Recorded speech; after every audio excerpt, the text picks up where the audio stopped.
Let's start with our opening drive brought to you by Chevy. Our first down, Caleb Williams.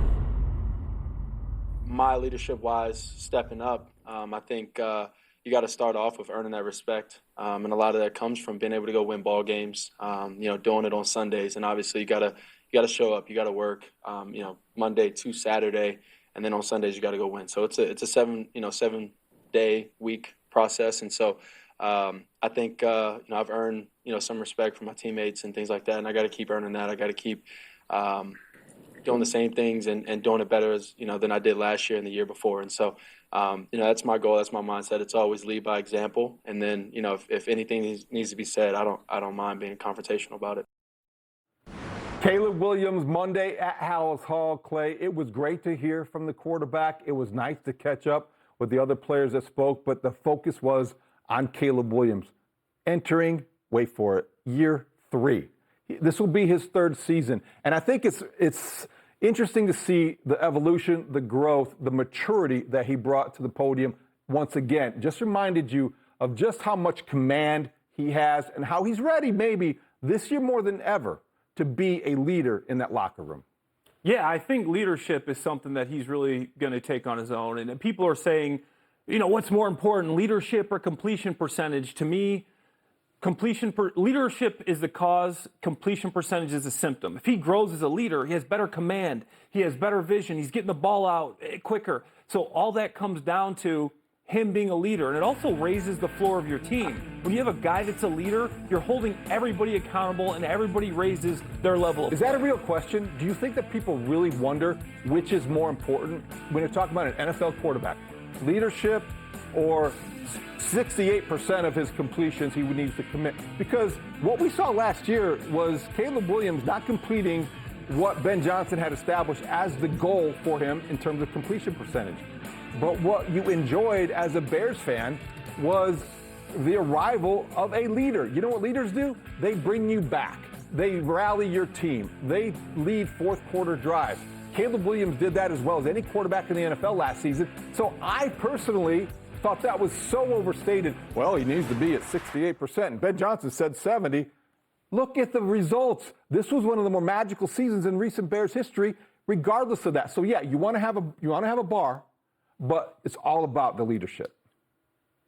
Completion percentage fixes the offense. Leadership changes the team. And I've been around Tom Brady. I've been in huddles with Drew Brees, Matt Stafford. When you are that leader, you're raising the level of everybody around you, the level of play. I think a part of being leader is leaning into everything that you need to lean into. Make sure you know the coverages. Make sure you know the checks. Make sure you're getting the motions. This isn't a year where Caleb's asking Cole Kmet what the play is in the huddle. They're asking him coming in, knowing the offense in and out. That's going to make a huge stride for the Bears. And the fact that they've seen him win these close games when the chips are down, well, leadership is, to me, it's going to add to the completion percentage. It's not the fourth quarter comebacks. It's putting the team away in the third. And leaders say what Caleb Williams said on Monday. What is the goal for next year? What's the next level? To be the best, to win what he called a world championship. This is a guy with his priorities in the right place. He's not caught up on the numbers. The only number that he cares about, victories. That's the only one that matters. Let's go to second down. More from Colston Loveland, the Bears tight end. I've had a year under my belt, similar playbook, so I don't have to learn a new playbook. Know the guys, you know the system, you know how everything's ran. So, like you said, it's a head start. But just having a pretty good year last year, and then being not a rookie anymore, you can't make you can't make little mistakes. You can't slack at all. It's like I said, a new standard set.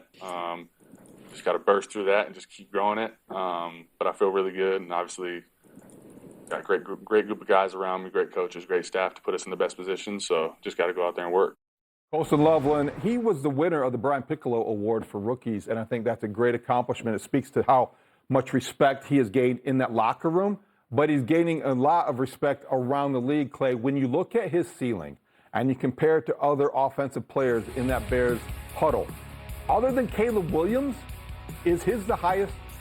Absolutely. Colston Loveland's ceiling is the highest. For him to come into last year, not to have an offseason. Let's not forget, I was at the OTAs. He didn't play in a single OTA. He didn't play in 3/4 of training camp. He barely played in the preseason. And let me tell you, I'm not just saying this because I'm biased. Okay, I'm a little biased. Tight end is one of the hardest positions on the field to learn in the NFL. You got to know protections. You got to know the run blocking schemes. You got to know route details. You got to know pass pro.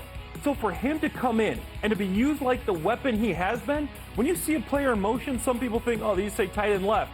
No, there's a ton of verbiage and knowledge that goes into that. He's been put in the backfield. He was put out wide. He was moved around like a 5, 6, 7-year vet. And for him not to have an offseason, this is his first offseason, this should be scary for other teams. You would know this better than most. So when you see this offseason devotion by Bears opponents to stopping the Ben Johnson offense, for coming up with better matchups for Colston Loveland, how does he adjust to the adjustments? What is that experience going to lend him in terms of creativity or just know-how on third down? How much can he grow in that way in knowing how to get open?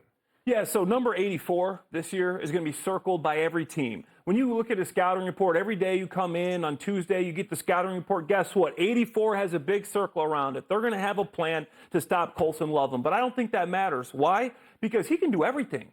You can block with this guy, you can run, you can split him out. So now it makes defensive coordinators sweat, because when you have Colston Loveland in, he can be in a tight set and you can be blocking power with him because he's so effective as a run blocker. Now you're running the ball down their throat. We have to bring another linebacker, and now you're trying to guard Colston Loveland with the linebacker. David Haugh, on the second half of the week of the season, week 9 onward, 47 catches, 597 yards, 6 touchdowns. The only tight end in the whole National Football League with more, Trey McBride. That's a great number, and that's a great development. Without DJ Moore, though, how much more will defenses be able to commit to Colston Loveland because they don't have that big play threat opposite him? I don't think they will, because I think Luther Burden was on the same stratosphere. He was taking that same step along with Colston Loveland. You saw his play improve. Now if you put too many eyes on Colston, that's going to be good for Rome. That's going to be good for Luther Burden. You really see a little bit of DeAndre Swift and Khalif Raymond. There's a lot of weapons here, and it's going to be tough for defenses to stop him because he's a full-service tight end. He can run, he can block, he can catch. Time for a third down. The new number 2 on the Chicago Bears, Coby Bryant,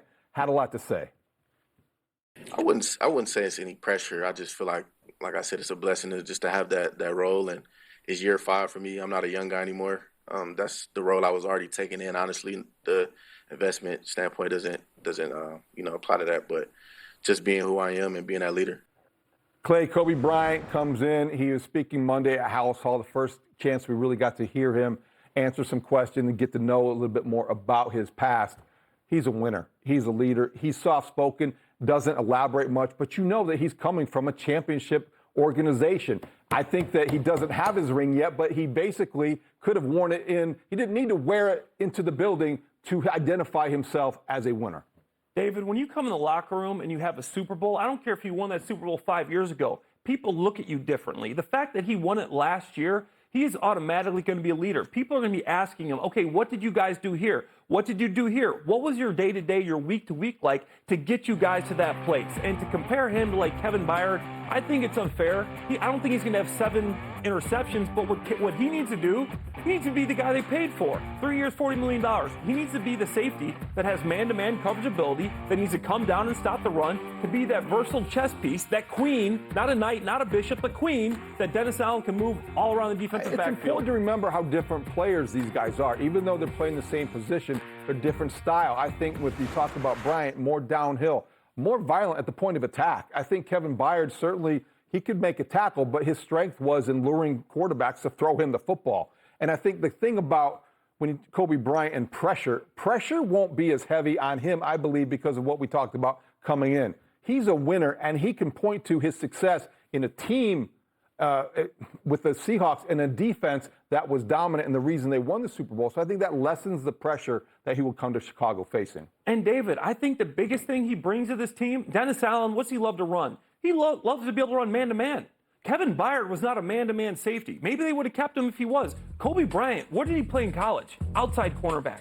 They moved him to inside cornerback. Now he's at safety. He's a chess piece. You can line him up on a tight end or a slot receiver, and he can guard him. That's what he's going to bring. He's going to bring versatility to the defense. Will they have a safety start alongside him from the draft? We'll talk about that in a little bit. But time now for our fourth down. Bears assistant general manager Jeff King faced the media today for the first time.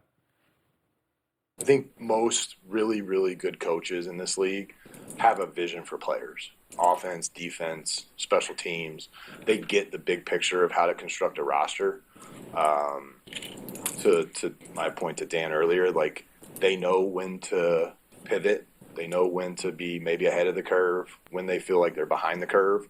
And when you're building a roster, that helps because we can now anticipate and stay ahead of some roster decisions down the road. So it's his ability to adapt on the fly, both on Sunday, but now when we're going through the draft board. Solid performance today by Jeff King, talking about the role that Ben Johnson will play in this year's draft. Navigating through all of the questions, navigating through the draft board as a head coach. The scouts have done all the homework. You've got the general manager, Ryan Poles, in place to make the final decision. What role does Ben Johnson play? And how will we know if he plays a heavy role? As far as offensively, I want Ben Johnson picking out every single offensive player. Ben Johnson created this offense. Ben Johnson installs this offense. Ben Johnson calls this offense. Nobody knows better than him what's going to fit in his system. If I ask you to go and buy me a suit, your suit starts a nice suit, and I tell you exactly what I need, I get very specific with it. The odds of you coming back and getting me the suit that fits the right pattern it's not going to happen. I'm sorry, your fashion sense is great. But there's something always lost in translation. I don't care how much Ben is talking to scouts or Ryan Poles. I'm not shopping for you. Yeah, don't shop for me. Yeah. But Ben Johnson knows better than anybody what he wants, what he needs, and who fits in his offense. He needs to be the guy to make the pick offensively. He has earned that right, and I think you're here talking about year two after a playoff season because of Ben Johnson, and that hire changed the arc of the Bears for the next 5 to 10 years. But I don't know that I want him that influencing this year's draft, because if they draft a wide receiver and a running back with one of the first 4 picks in the top 89 of the draft, I think that would be overkill. I don't think that you necessarily need. I think he also, I want to give him credit, he would know what's best for this team better than we would. He might be tempted to, but Clay, you have to acknowledge, offensive-minded head coaches may want to get a little greedy. The Bears don't need to draft a running back or a wide receiver with those among those first 4 picks. Absolutely. As an offensive head coach, you might look through a pinhole. You're going to find a great prospect. You're going to find a player that could look good in your system. But GMs, they got to look at this holistically. Contracts, who's coming up? How does this whole thing fit together? What positions do we need? They're looking at it from more of a broad sense. Obviously, Ben sees a guy. This guy's going to work in my system. So, yeah, it does need to be a collaboration. Obviously, defensively, Dennis Allen needs to be in that conversation as well. But they're the guys calling the plays and need these guys to work their system. And I say that conceding and remembering that last year, Ben Johnson's influence got Colston Loveland here, got Luther Burden III here. Kyle Manung guy, So it went quite well having his influence in the draft.